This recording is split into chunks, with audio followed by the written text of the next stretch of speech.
Hello, welcome back to my channel. Today I'm going to teach you how to use the recommendation from a soil tester report. So if you look closely here is a soil test report that is in pounds per acre, and the 95 that represents N, the N recommendation, and the 50 and 110 respectively for P and K. So since we are basically in our motherland, Uganda, we use kgs per hectare. So you're required to convert the pounds per acre to kgs per hectare. So considering 95 pounds per acre of N, we convert them to kgs per hectare to get our recommendation in the most common and known units. So we start by converting the 95 pounds to kgs. But remember, 1 pound equals to 0.45 kgs. So our kgs will be 43.09, and an acre is an equivalent of 0.4 hectares. Therefore, 0.4 hectares require 43.09 kg.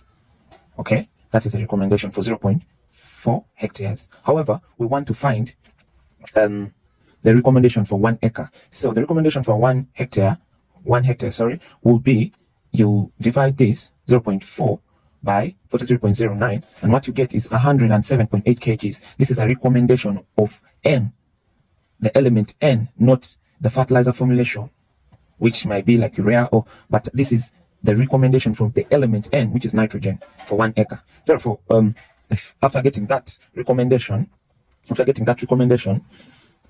let's assume you have urea, which is 46% N, and is contained in 100 kg bag, and the cost is 150,000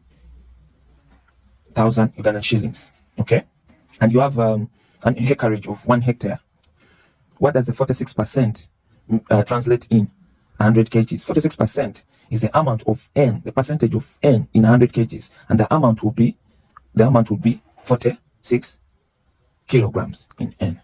Therefore, if 46 kilograms of N are in 100 kgs, how about 1 kilogram of N? It will be 100 divided by 46. Back to our recommendation, 107.8 kilograms.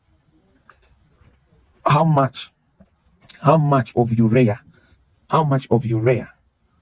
will be needed to supply this on 1 acre? So it's simple. You get 100 divided by 46 times 107.8, which will come up to 234 kgs of urea. This time it is of urea, the formulation which contains the N. So you will need twice the amount recommended. So if you look closely, it's almost twice the amount recommended. So after that, to find the price, the cost, because it all ends up in cost. If you're managing an enterprise, a business enterprise, you have to mind the cost. So the 234, you convert them to bags. There'll be 2.34 bags, of which 2.34 bags is 2 bags and 34 kgs. And bearing it in mind that 1 bag is 150,000, so we just multiply the 2 times 150,000, which adds up to 300,000. And then for the 34 kgs, we shall obtain how much a kg cost, which will be 150 divided by 100, and then multiply it by 34 to get 51,000. Then when you add the total cost to provide the recommended fertilizer of 107.85 from the soil test, will be 300,000 plus 51,000, which is 351,000. So someone might ask, why should I go through all this? This prevents you from